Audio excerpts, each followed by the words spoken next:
salah satu fokus kami tahun lalu meningkatkan penetrasi tabungan haji di setiap cabang-cabang kita.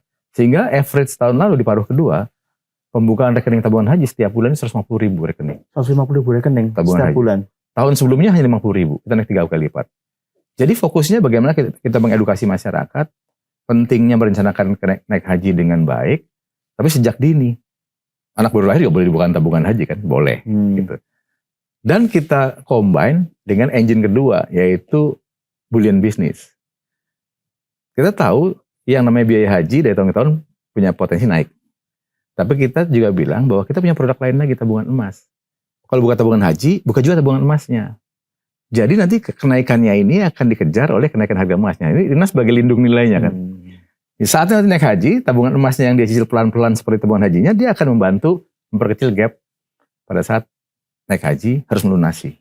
Nah itu kenapa penetrasi tabungan haji bisa menjadi cepat. Selain edukasinya, juga ada didampingi dengan produk tabungan emas.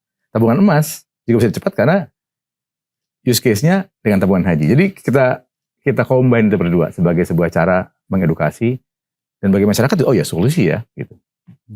Itu Pak Mas Irom. 150.000 tabungan baru per bulan. Sebelumnya hanya 50.000.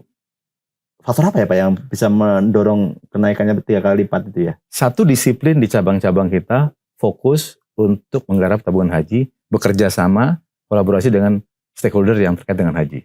Pemerintah daerah, kita bikin misalnya Pemda berhaji. Waktu bikin Pemda berhaji itu, maka mereka buka tabungan haji. Lalu institusi apa gitu berhaji. Jadi kita dorong bahwa naik haji itu butuh waktu, ayo sekarang mulai buka gitu.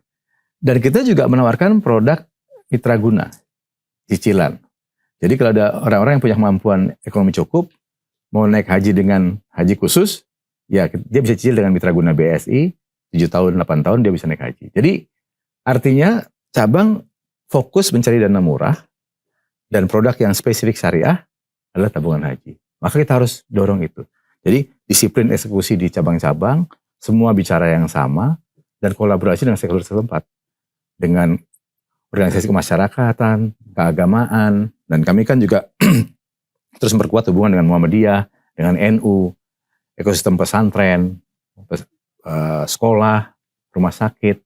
Itu kalau kita tawarin haji dengan emas tuh mereka langsung engage. Oh iya ya. Ada produk yang bisa saling mendukung nih. Dan itu unik syariah. BSI sebagai bank syariah itu unik syariah produk. BSI sebagai bullion bank itu bullion bank produk tabungan. Simple kok, Pak Mas Irom.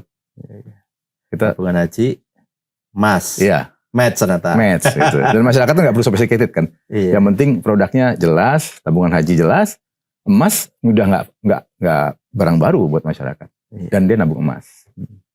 Kalau produk digitalnya Pak, Beyond, gimana Pak perkembangannya? Beyond tahun lalu sampai dengan November transaksinya 450 juta transaksi. Beyond. Memang yang terbesar masih transaksi yang transfer dan kris. Tetapi sejak kita mulai mendorong tabungan haji, 1 juta diantaranya itu terkait dengan tabungan emas. Sekarang para penabung emas di Beyond, kan mereka bisa beli emas, bisa cicil emas, bisa gadai emas di situ. Dan juga bisa ngeliatin harga emas setiap hari. Itu yang kita lihat sekarang. Nasabah sekarang sering buka Beyond, lihat harga emas hari ini berapa ya. Karena di Beyond ada kelihatan tuh harga beli dan harga sekarang. Dia kelihatan tuh, oh hari ini saya udah untung sekian. Oh senang tuh dia, Mas Irom. Dengan senang kita bilang, ayo rutin nabung emas supaya nanti lebih banyak yang bisa didapat. Jadi Beyond itu di satu sisi memang fungsinya adalah bagaimana kita menjangkau masyarakat, pembukaannya mudah. Tapi di sisi lain begitu ada emas kita membuat dia bertransaksi. Karena challenge-nya kan gitu. Aplikasi mobile ini kan kalau dia hanya registrasi tapi nggak aktif kan sayang juga. Jadi kita dorong dengan program-program seperti itu. Beli, cicil, gadai. Menarik tuh Mas Irom. Dari sisi, tadi kan dari sisi cost of fund Pak ya. Iya. Banyak, sekarang lebih murah karena ada tabungan haji yang dikombinasikan tadi dengan emas. Dari sisi demand side kredit Pak. Iya. Nah, seperti apa nih? Kredit. Kita sadar bahwa pertumbuhan kredit yang sehat mesti diawali dengan pemilihan segmen yang benar. Dan kita belajar dari pengalaman masa lalu dengan analytics yang kita punya, portfolio yang sudah ada selama ini, kita melihat kita fokus di consumer. Kan karena portfolio kami 55%, 175 triliun itu ada di consumer. Baru 16%, sekitar 60-an triliun itu di retail ya. Nah, di consumer, kita lihat segmen yang memang punya resiliensi adalah segmen-segmen payroll. Baik itu kementerian, lembaga, swasta, itu yang basisnya payroll. Dari payroll itulah kita akan penetrasi produk-produk kita. Apakah kita menawarkan produk haji, produk emas, produk ria, perumahan, atau kendaraan. Jadi basisnya payroll base, penetrasinya produk-produk syariah itu. Waktu kita penetrasi payroll juga nggak mudah. Banyak kementerian lembaga, instansi kan sudah punya payroll sendiri. Punya payroll yang sudah lama. Jadi waktu kita masuk ke sana ya kita memulai dengan menawarkan produk-produk yang memang tidak dimiliki oleh bank-bank lain. Salah satunya tabungan emas. Itu sebagai entry point kita untuk masuk. Itu yang consumer. Kalau yang retail ini yang UMKM, yang mikro ini ya kita menggunakan pendekatan tadi ekosistem Islamic ekosistem, pendekatan dengan kerjasama dengan organisasi masyarakatan, keagamaan dengan Muhammadiyah. Muhammadiyah punya banyak sekali unit usahanya, juga NU, juga yang lainnya. Jadi kita menggunakan basis ekonomi ekosistem itu, ekosistem yang kita bangun itu bersama-sama untuk penetrasi di retailnya, termasuk juga ya tentu saja turunan supply chain, value chain dari korporasi yang kita punya. Perusahaan besar pasti punya supply chain-nya ya. Iya. Nah itu kita juga garap karena garap juga karena ada kepastian akan bisnisnya. Jadi memang kita sangat prudent dalam pertumbuhannya karena kita memastikan bahwa NPF kita harus kita jaga dengan baik. Sekarang kan di bawah 2%, 1,81. Nah kita kepingin kita jaga betul agar ke depan itu kita bisa punya napas panjang untuk bisa terus ekspansi. Itu yang kita lihat. Kalau apakah wholesale dan corporate itu tetap kita tumbuhkan? Ya, sekarang kita jaga di bawah 30%, di 28%.